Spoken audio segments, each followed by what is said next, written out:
जय छठी मैया, जय छठी मैया।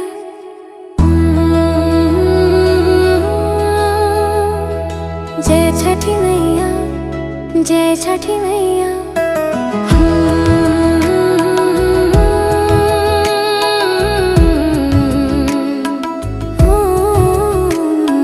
जय छठी मैया, जय जय छठी मैया।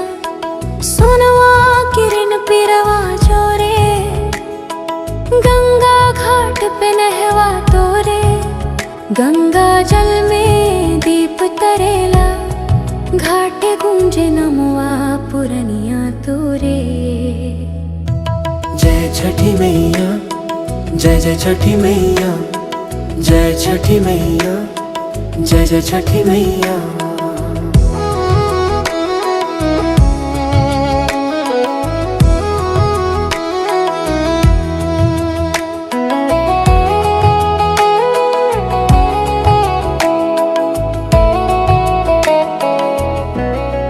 माथे सिंदूर आंचर सोनवा, अंजोर भइल पूरब कोनवा।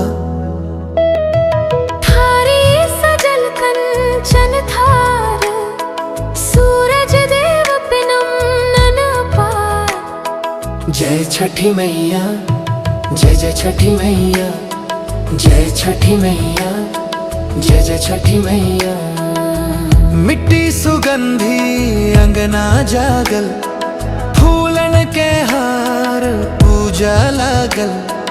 हाथ में कलसवा दूध निहोरा, छठी मैया सुनो हमरा थोरा।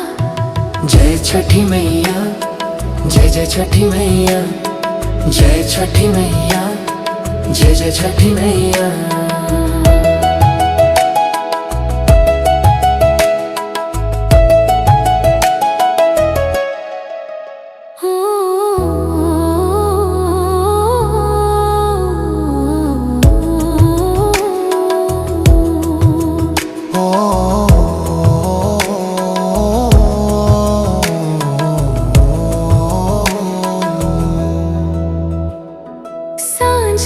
उतरते दीप बहावा, नाम तोहर लहर सुनावा।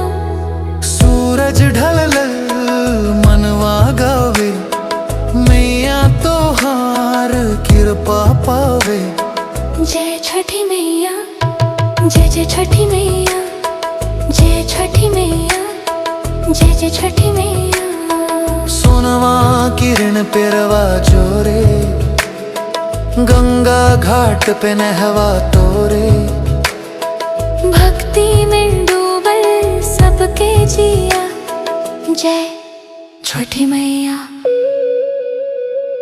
जय छठी मैया। जय जय छठी मैया। जय छठी मैया।